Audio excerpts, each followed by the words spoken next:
Hola, ¿qué tal? Muy buenas noches, feliz viernes para todos, bienvenidos, esto es Zona Franca.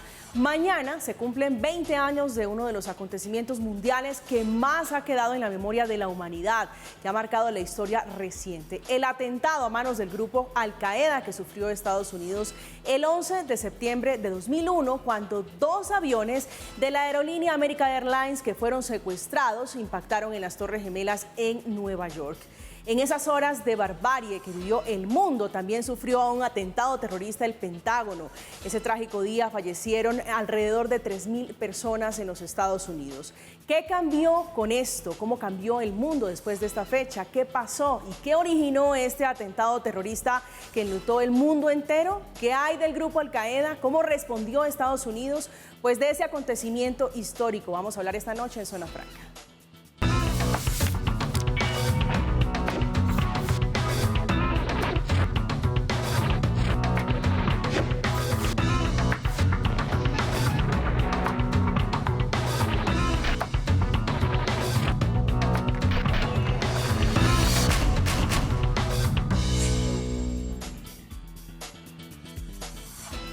Este hecho de barbarie marcó sin duda la historia reciente. El mundo como lo conocemos golpeando a una de las potencias mundiales como Estados Unidos. Por eso hemos invitado esta noche al diplomático Marcos Peque, el director de la comunidad judía de Colombia. Es académico de las universidades Externado, Rosario, académica diplomática, también es columnista. Esta noche nos acompaña Marcos, bienvenido a Zona Franca. Muchas gracias, María Camila. Un saludo a toda la audiencia de Zona Franca, de mi compañero de panel. También nos acompaña vía Zoom Marcos Alejandro Rayán, que es docente universitario del Externado de Colombia, magíster en Ciencias Políticas orientada en Relaciones Internacionales con especialidad Diplomacia y Resolución de Conflictos de la Universidad Católica de Colombia. Bienvenido a Zona Franca. Muy buenas noches, María Claudia, y muchas gracias por la invitación, y a Marcos también, que la acompañaron el día de hoy. Pues Marcos, quiero que nos ayude para comenzar, para arrancar y entrar en materia, ayudar a hacer un poco de memoria y tratar de entender por qué ocurrió este atentado terrorista en los Estados Unidos hace 20 años. Bueno, el por qué es porque Al Qaeda había una organización que nace en Afganistán, en la lucha contra los soviéticos, años después de haber logrado la expulsión de los soviéticos. Al Qaeda le declara la guerra, emiten una declaración en 1998 en que le declaran la guerra a Occidente, se llamaba la yihad contra los cruzados y los judíos, y cuando los terroristas sacan este tipo de declaraciones hay que creerles. Pocos meses después de esa declaración atacaron las embajadas de Estados Unidos en Kenia y Tanzania, que también dejaron 2 centenares de muertos. Y poco después vino el ataque en territorio de Estados Unidos a las Torres Gemelas, que era parte de lo que Al Qaeda estaba buscando hacer. Y si bien el ataque sorprendió por su magnitud, ya había varios indicios de organismos de inteligencia, organismos de seguridad, de que algo iba a ocurrir en los Estados Unidos por parte de Al Qaeda. Alejandro, Universidad Católica de Lovaina, quiero preguntarle sobre la relación que tenía en ese momento Estados Unidos con Afganistán. Ya nos venía contando Marco un poco la situación, el contexto histórico, pero queremos un poco ir y recapitular sobre la relación entre esas dos naciones.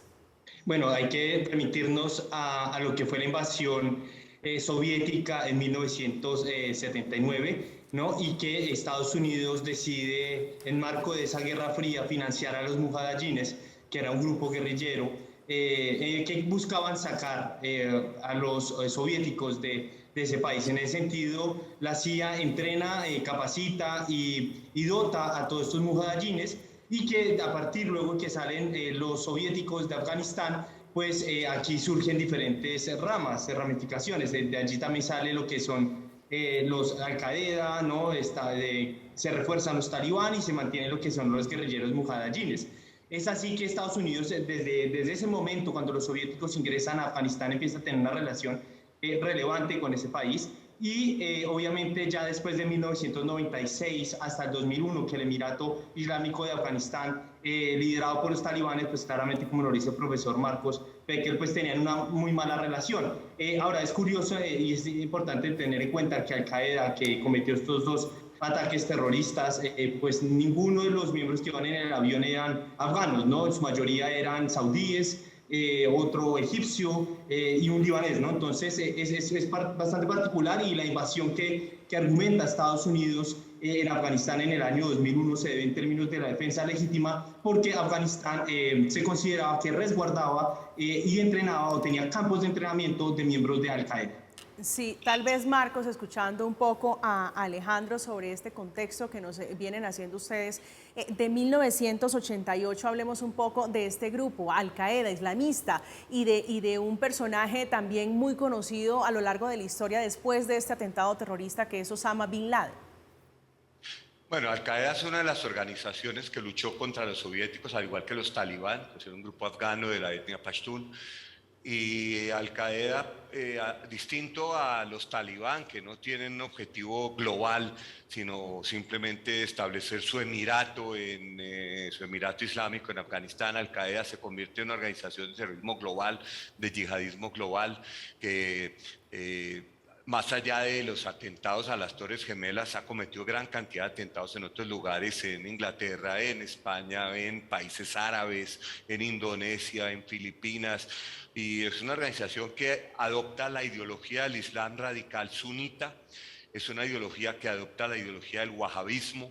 El wahabismo es el Islam que se practica especialmente en Arabia Saudita. Y recordemos que en aquellos años los talibán, que significa estudiantes, salen de las madrazas, de las escuelas de estudios coránicos que había en la frontera entre Pakistán y Afganistán, con una ideología radical, y es una ideología que se puede reducir en una frase: el mejor futuro es volver al pasado y reconstruir ese imaginario virtuoso de la época del profeta y los primeros califas del Islam.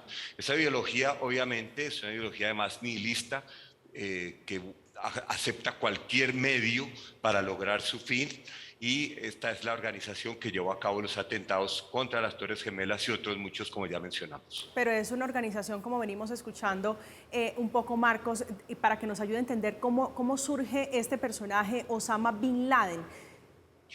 Osama Bin Laden, su lugar de nacimiento está en disputa, si es en Yemen o en Arabia Saudita. Es miembro de las familias más ricas de Arabia Saudita. El grupo Bin Laden, un grupo constructor, incluso tenía grandes contratos en Estados Unidos también de construcción. Osama Bin Laden viene de una familia realmente muy pudiente, pero él, como muchos otros, fueron voluntarios en la guerra en Afganistán contra los soviéticos. Esa guerra atrajo muchísimos voluntarios que luchaban por la causa del Islam contra el ateísmo comunista soviético.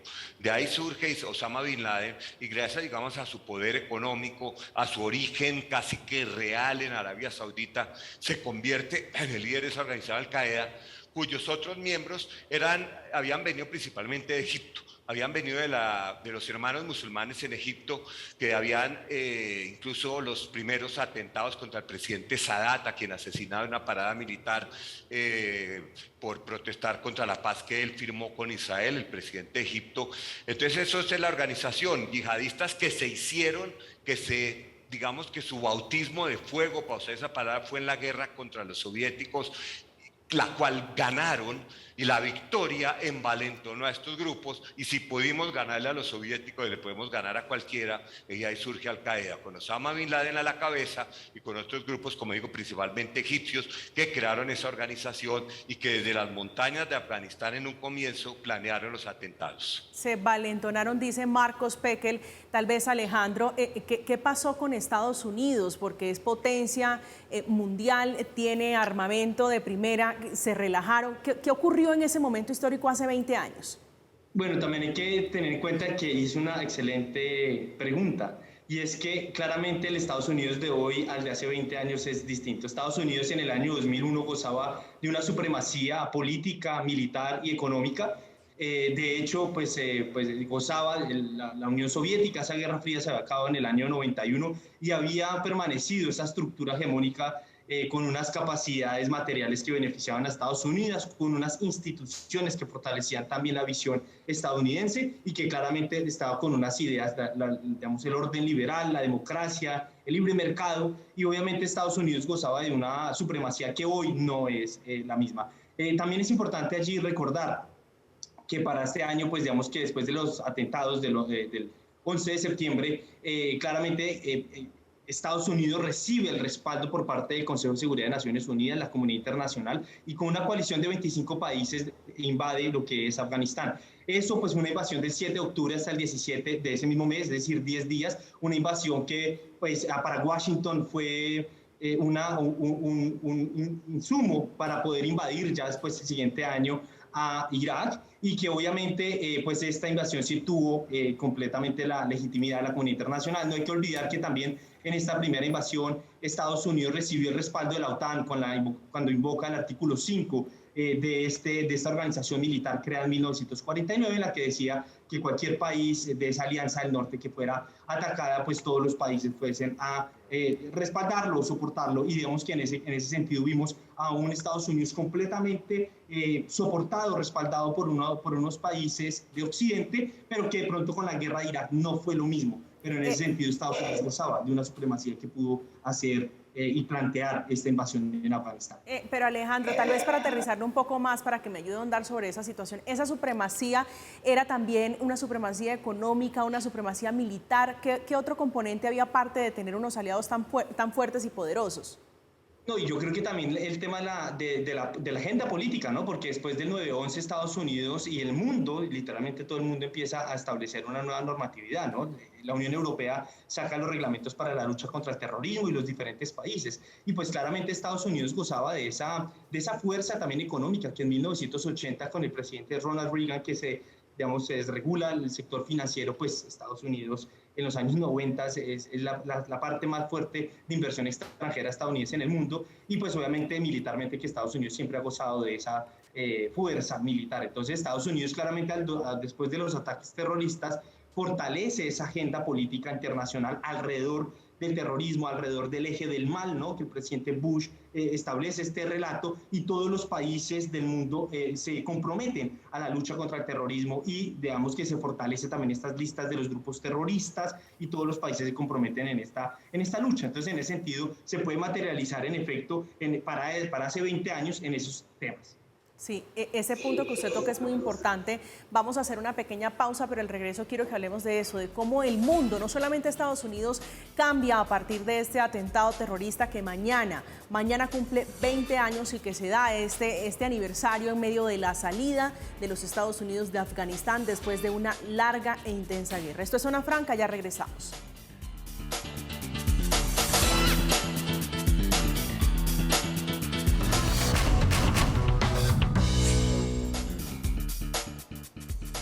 Estamos de vuelta en Zona Franca hablando de Estados Unidos, hablando de su historia, de esa historia que fue enlutada hace 20 años con este atentado terrorista que sufrieron las Torres Gemelas en el corazón de tal vez uno de los símbolos más emblemáticos, más importantes de esta potencia mundial. Marcos Pekel, veníamos hablando con Alejandro, decía Alejandro que a partir del 9/11 cambian muchas cosas para Estados Unidos, pero quiero preguntarle cómo cambia el mundo a propósito de este atentado terrorista.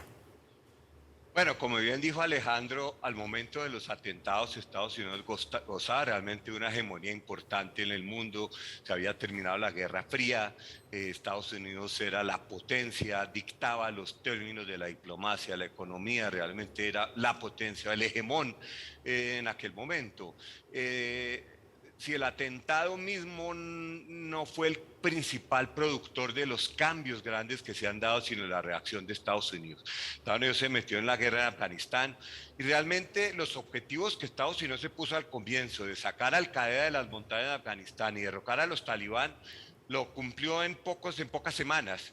pero 2 años después ya había perdido los papeles de lo que estaba haciendo en Afganistán y luego empezó una guerra muchísimo peor con consecuencias peores para Estados Unidos, que fue la guerra de Irak.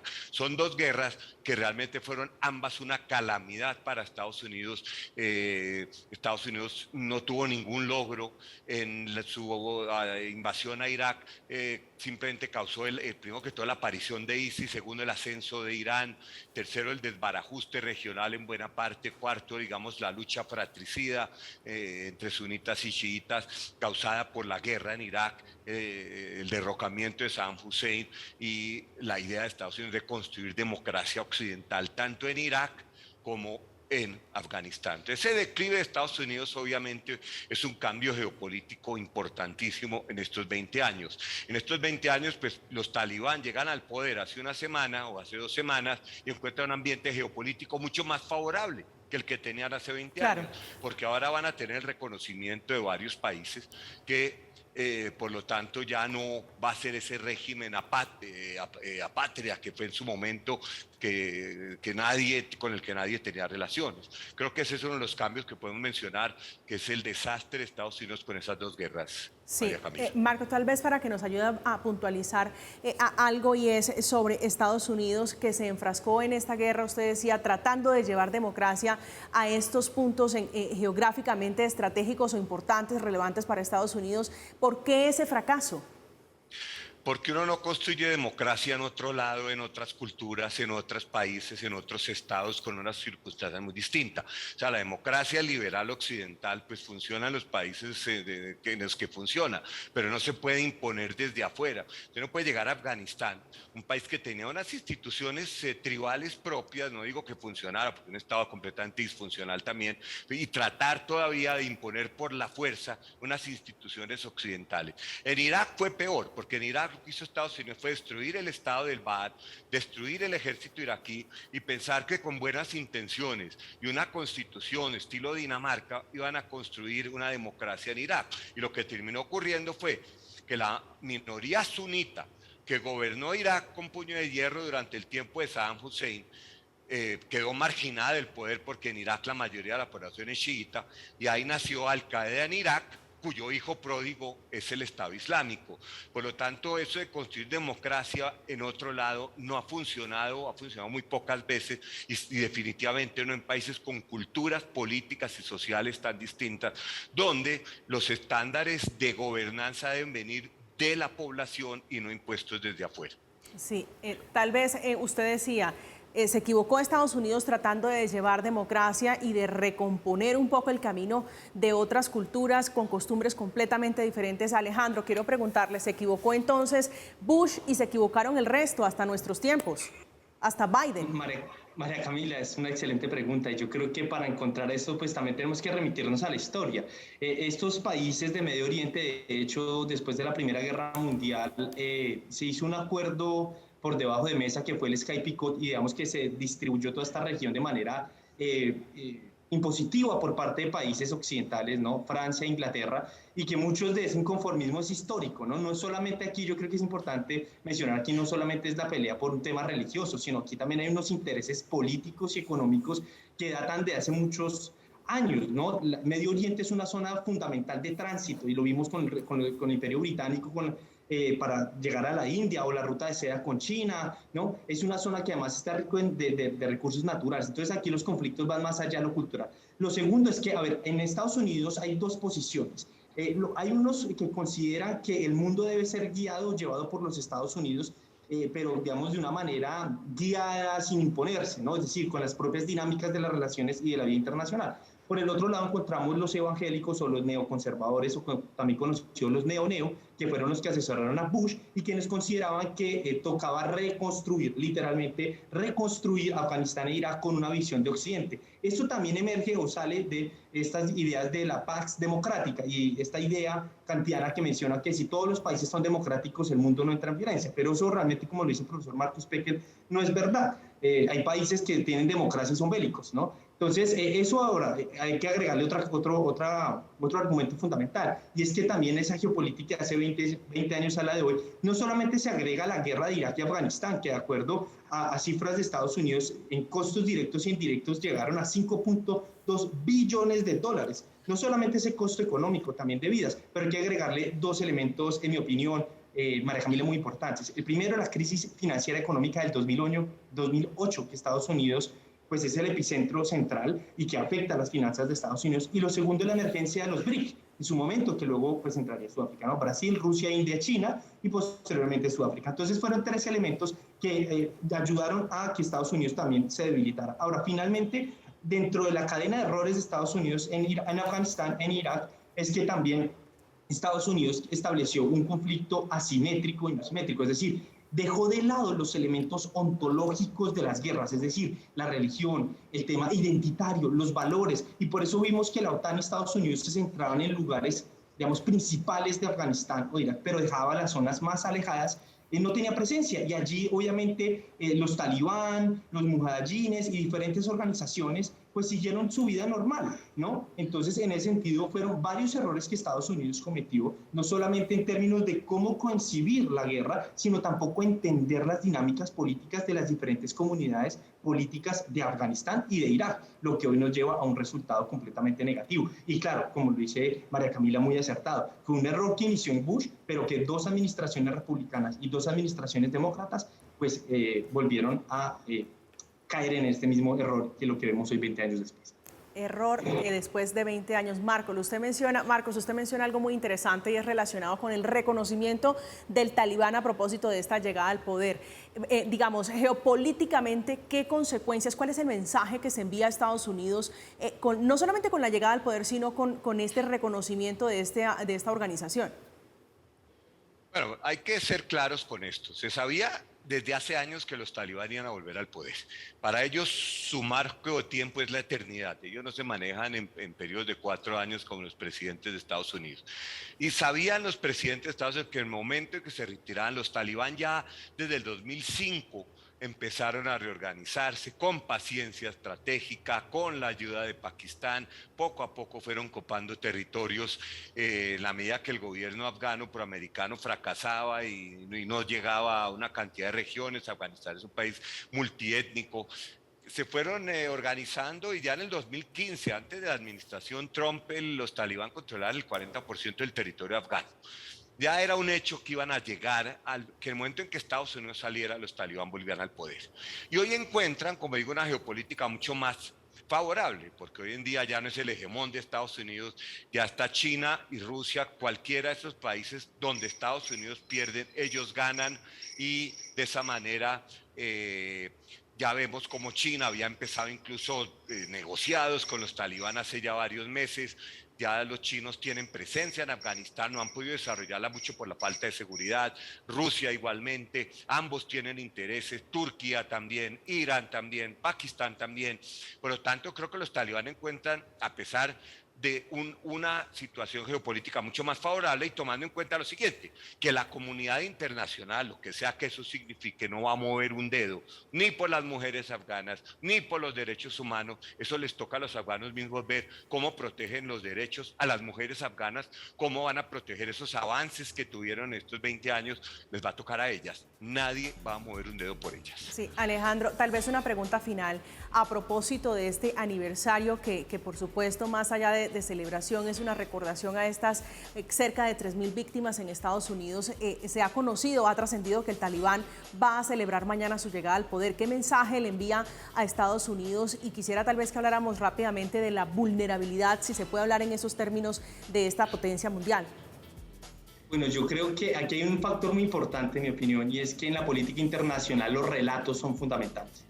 Y yo creo que aquí un gran relato que ganan los talibanes, y digamos, el presidente Biden decidió cambiar la fecha de retirada, ¿no? Era estos primeros 6 meses de este año, del 2021, iban a terminar la retirada, y lo quiso postergar al 11 de septiembre. Y creo yo que el presidente Biden quiso moverlo hacia el 11 de septiembre para crear el relato nuevamente del 9/11, Estados Unidos, la víctima del terrorismo. No obstante, los talibanes, creo yo que esa jugada la hicieron, pues digamos, obligar a retirarse los estadounidenses y sus aliados antes para que quedara ese relato en la historia del mundo, pues que Estados Unidos volvió a salir como salió en Vietnam, ¿no? Y que obviamente por eso se dice Afganistán es el terreno de la muerte de los imperios. Ahora, yo creo que estas situaciones no solamente dejan una complicación hacia Afganistán, porque Afganistán, como lo hemos visto hasta el 6 de septiembre, hasta hace unos días, pues entraron en una guerra civil interna muy corta entre diferentes actores de los talibán. Vimos a ISIS-K de Khorasan, pero también vimos a los del Valle del Bashir, pero también creo yo que existen unas consecuencias para Occidente. Y yo creo que lo primero de ello es que vimos en el momento de la retirada de los soldados estadounidenses una falta de comunicación entre los alemanes, franceses, los británicos y Estados Unidos. Boris Johnson lo mencionó, al igual que Angela Merkel. El presidente Biden no los tuvo en cuenta y eso pues, digamos, debilita esas relaciones que ya con el presidente Trump había roto o había afectado esas relaciones dentro de la OTAN con el presupuesto, ¿no? Eso es lo primero. Lo segundo es que Boris Johnson también busca, digamos, dentro de la negociación buscaba que algunos países siguieran en Afganistán, lo que ni Francia ni Alemania le siguieron la propuesta, pues porque no confían en Boris Johnson, además por su retirada de la Unión Europea. Y pues obviamente eso genera una afectación dentro de la OTAN y también la relación con Estados Unidos, porque Estados Unidos no los tuvo en cuenta en este momento de la retirada. Otro dato que es importante y relevante tener en cuenta, el otro año se elige secretario general de la OTAN y de hecho el Reino Unido está proponiendo que sea Theresa May y de eso no va a generar, pues digamos que no va a caer muy bien dentro de sus países aliados. Por otro lado, también generó una debilidad interna dentro de Estados Unidos. Republicanos y demócratas agudizaron su división política y eso hace que Biden no tenga una posición política unificada al interior y así no puede tampoco actuar a nivel externo. Y finalmente, vemos en los próximos meses unas elecciones tanto en Francia como en Alemania y vemos que los partidos nacionalpopulistas de extrema derecha siguen ganando territorio o terreno electoral. Entonces, en ese sentido, aquí existe un daño no solamente para Estados Unidos, sino también para sus aliados políticos y yo creo que pues obviamente afecta a estas ideas políticas de la paz democrática, de llevar la democracia, los derechos humanos, esas ideas que promulgaron durante años y que eso pues buscaba era fortalecer la presencia de Estados Unidos y Occidente en estos países, creo yo que es la más debilitada. Esto claramente sin mencionar que los más perdedores es el pueblo afgano que tuvo que irse de su territorio, que perdió familiares, ¿no? Etcétera, y que además muchos de ellos van a quedar durante años en campos de refugiados. Sin duda, las consecuencias de las guerras, las consecuencias de los pleitos entre las potencias y los más vulnerables en el medio. Alejandro Rayán, docente universitario, magíster en ciencia política, muchísimas gracias por ayudarnos a poner en contexto, en situación, estos 20 años que se cumplen del 11 de septiembre por este atentado terrorista en Estados Unidos. María Camila, muchísimas gracias a usted por su invitación, un excelente programa, muy buenas preguntas y un placer estar en compañía con el profesor Marcos Pekel. Y a Marcos Pekel también un gusto, como siempre, escucharlo, poder nutrirse del conocimiento amplio que tiene sobre este asunto geopolítico, este asunto de dos naciones enfrentadas históricamente y que dejan, por supuesto, una guerra que parece que fracasó. Marcos, muchísimas gracias por acompañarnos esta noche en Zona Franca. Gracias, María Camila, Alejandro, un gusto compartir con usted y con toda la audiencia y que tengan una feliz noche. Ustedes no se muevan, vamos a hacer una pequeña pausa, esta es Zona Franca. Al regreso vamos a hablar de las tasas, los índices de suicidio a propósito de la conmemoración del Día Internacional de la Lucha contra este flagelo, esta tragedia. Ya regresamos.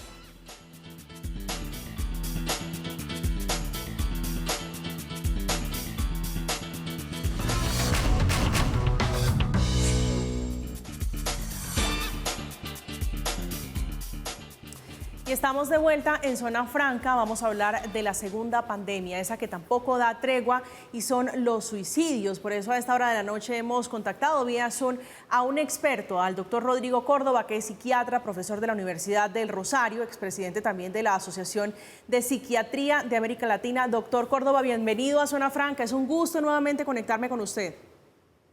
María Camila, un gusto, muy buenas noches a todos. Bueno, quiero que comencemos, doctor Córdoba, hablando de la situación de Colombia, si bien lo quiere América Latina. ¿Cómo estamos en materia de cifras para hablar de esta conmemoración de la lucha contra este flagelo? Pues sin lugar a dudas, si tú hacías dos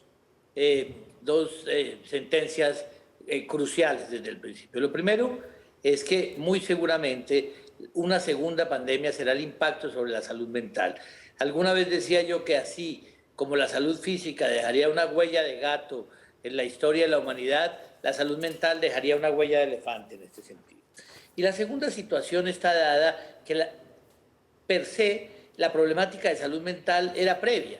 El estudio de la Organización Panamericana de la Salud muestra que desde el Río Bravo hasta la Patagonia, el 20% de la carga de enfermedad corresponde al gran porcentaje de enfermedades no transmisibles, que son 6 de cada 10, el 20% corresponde a trastornos mentales, neurológicas, abuso de sustancias o suicidio.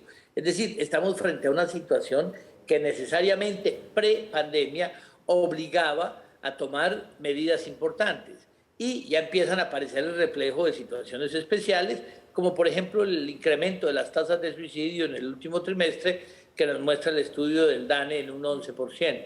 Entonces, sin lugar a dudas, todo eso que se escribió, esa política nacional de salud mental, tiene que pasar de letra muerta a una acción comprometida donde estemos todos. Por eso muchas gracias, María Camila, donde los medios, la salud mental debe ser así. Primero se debe hablar en primera persona, pero tiene que tener una visión más transectorial, donde el gobierno, los aseguradores, los prestadores, la comunidad en general deben estar comprometidos para ayudar en ella. Sí, quiero preguntarle, doctor Córdoba, entendiendo un poco lo que usted nos ha dicho, que los temas de salud mental dejan una huella de elefante, las secuelas que tiene. ¿Cuáles son las alertas, sobre todo para los padres? Usted hace algún tiempo me hablaba que niños desde los 10 años de edad están tomando la decisión de quitarse la vida.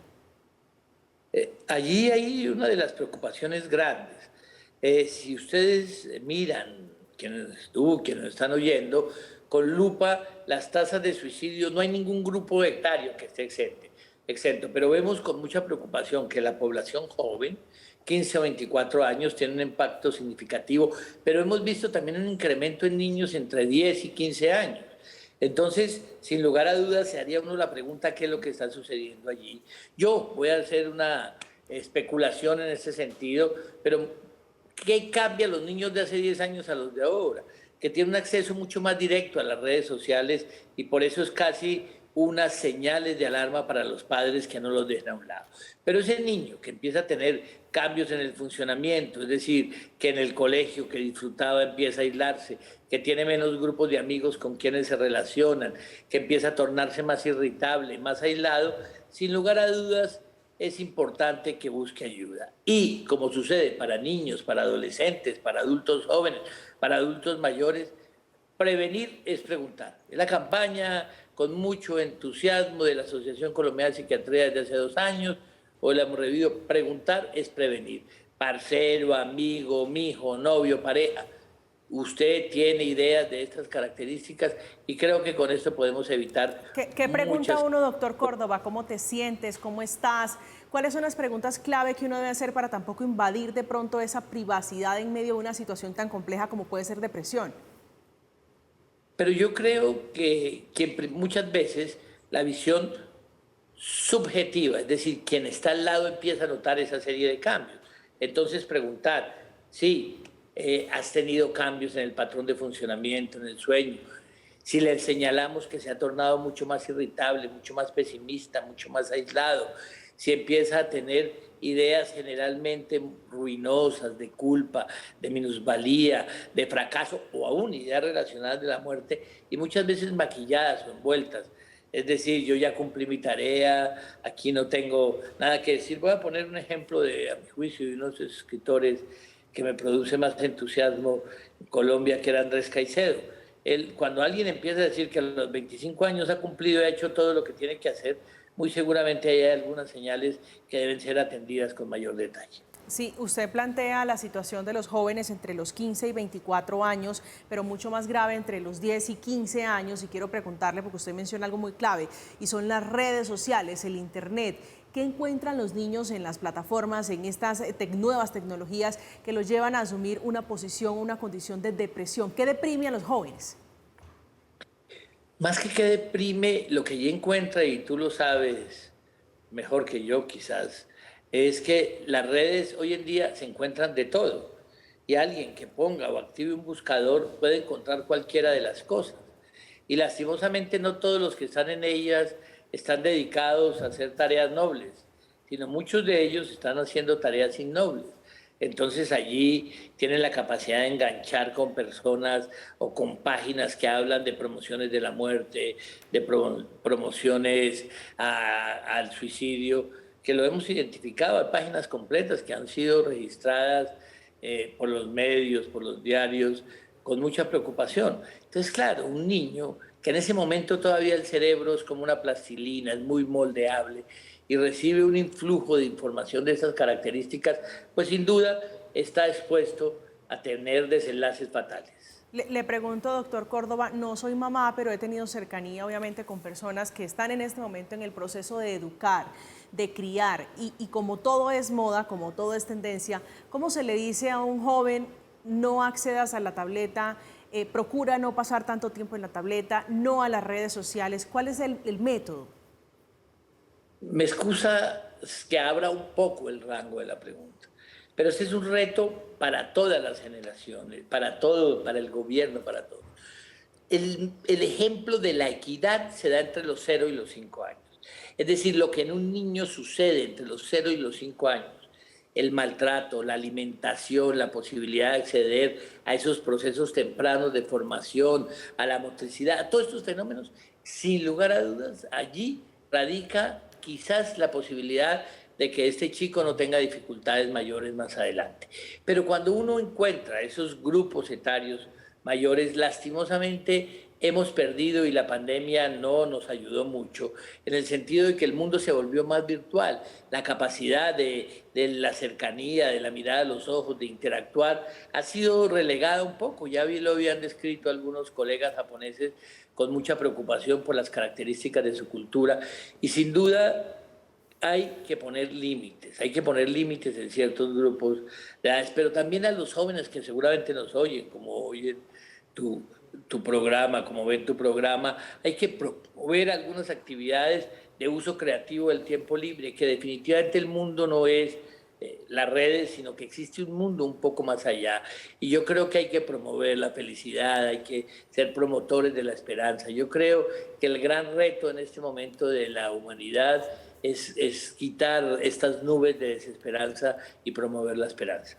Estamos en Zona Franca, estamos hablando con el doctor Rodrigo Córdoba, estamos conversando de la depresión, estamos hablando de los suicidios a propósito de hoy, que se conmemora el Día Internacional de Lucha contra este flagelo, los suicidios. Vamos a hacer una pequeña pausa, esto es Zona Franca, no se mueva, ya regresamos.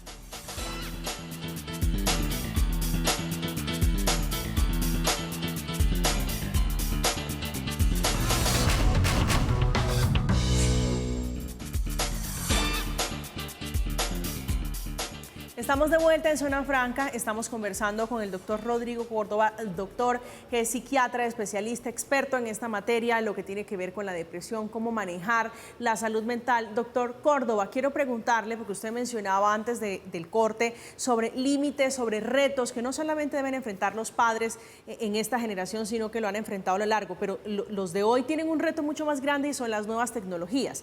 Pero más allá de eso, quiero partirle la pregunta en lo siguiente, y es cómo aprender a decir no, porque los niños de hoy pareciera que no aceptan el no y que lo asumen como un fracaso, como una derrota.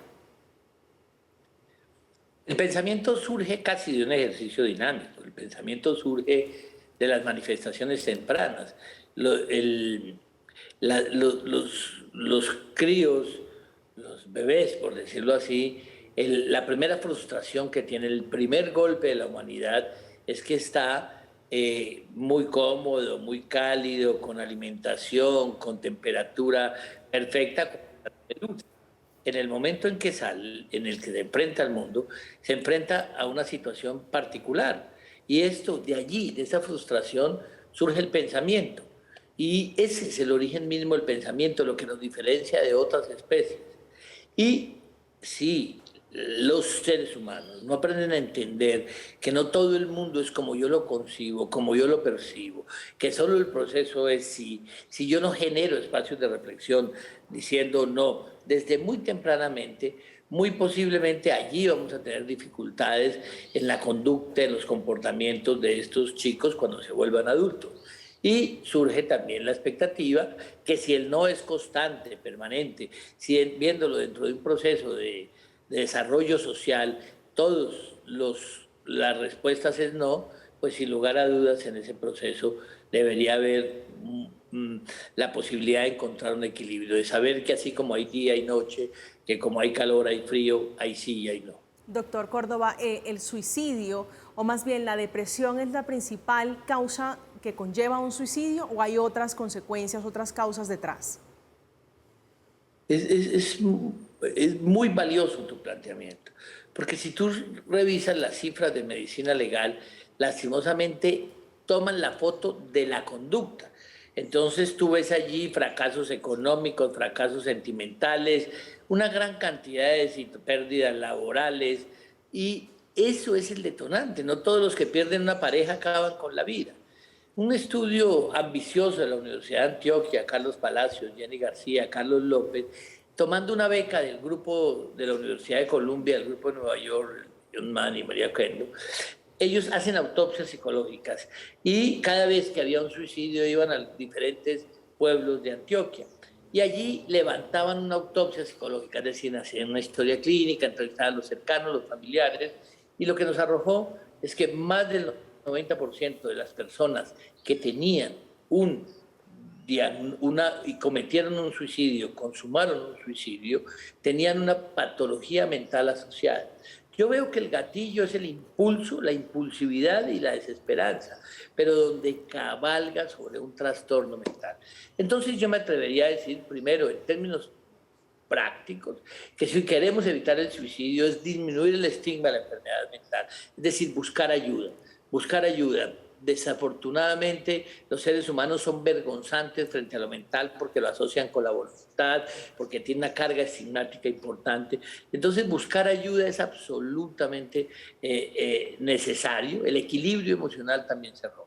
Usted menciona eso muy importante, que perdón que lo interrumpa, doctor, antes de que pase el siguiente planteamiento, sobre cómo romper ese estigma entre lo que significa una enfermedad mental y una enfermedad como un cáncer, una enfermedad, por ejemplo, alguna enfermedad como estomacal. ¿Por qué ese estigma? Tiene un origen, a mi juicio, que es el que mejor lo explica, que es el viejo dilema cartesiano. Es decir, la mente y el cuerpo. Y en el siglo XVII Descartes plantea como una decisión entre ellos.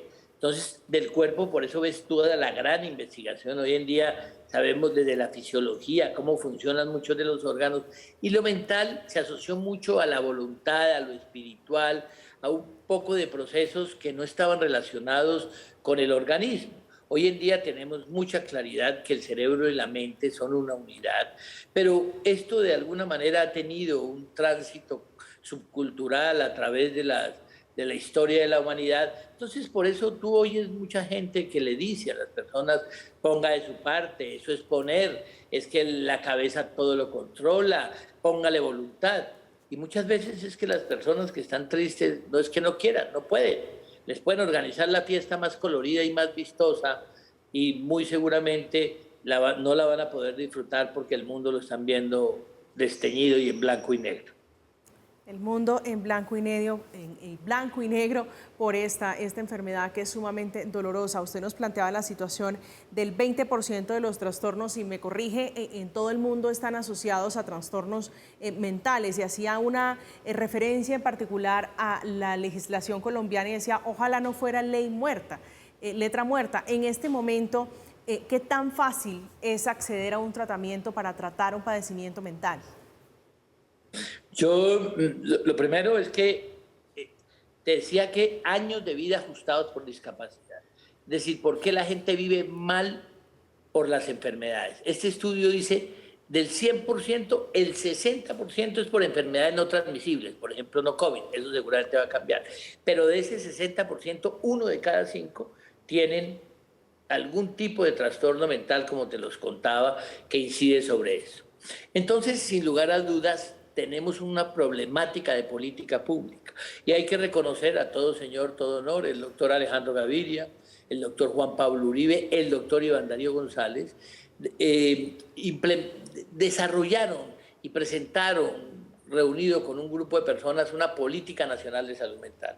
Tiene 5 ejes que se preocupa por la detección, por prevenir, por la detección temprana, por el tratamiento, por la rehabilitación y por articular todos los sectores.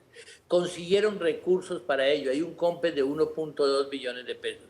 Ahora lo que necesitamos, y es que aún más, creo que el tiempo más propicio es estos tiempos post-COVID, que tampoco es que eso haya pasado, pero por lo menos ya empezamos a ver las secuelas del COVID, y qué mejor momento para implementar una política amplia de salud mental donde veamos un compromiso general. Compromiso general de todos los actores, todas las personas que deberían poner su iniciativa, su voluntad para hacer una realidad los procedimientos para las personas que tienen padecimientos psiquiátricos en Colombia. Estamos conversando a propósito de esto. Invitamos al doctor Rodrigo Córdoba, que es psiquiatra y docente universitario. Doctor Córdoba, muchísimas gracias. Tal vez algo muy corto, muy puntual para finalizar, y es a los padres de familia un mensaje, a un padre que tenga en casa alguna situación similar. Una frase que ya la he pronunciado, María Camila: el equilibrio emocional también se rompe. Entonces, señales de alarma. Muchas veces se cree que porque son niños, que porque todavía no tienen uso de razón, porque son adolescentes, porque todo lo tienen, porque es que por qué se van a preocupar si aquí se les da de todo. Todas estas, pero también en el adulto, el que empiece a dormir mal, el que empiece a tener cambios en la conducta, el que empiece a tener olvidos, conductas extrañas. Es decir, si ustedes ven la salud mental, lo mental está presente en todos los momentos de la instancia de un ser humano. Entonces el equilibrio emocional también se rompe. Buscar ayuda de manera temprana, oportuna, y seguramente que nos permite intervenir de manera precoz, cambia de manera sustancial el futuro y el desenlace en la vida de muchas personas.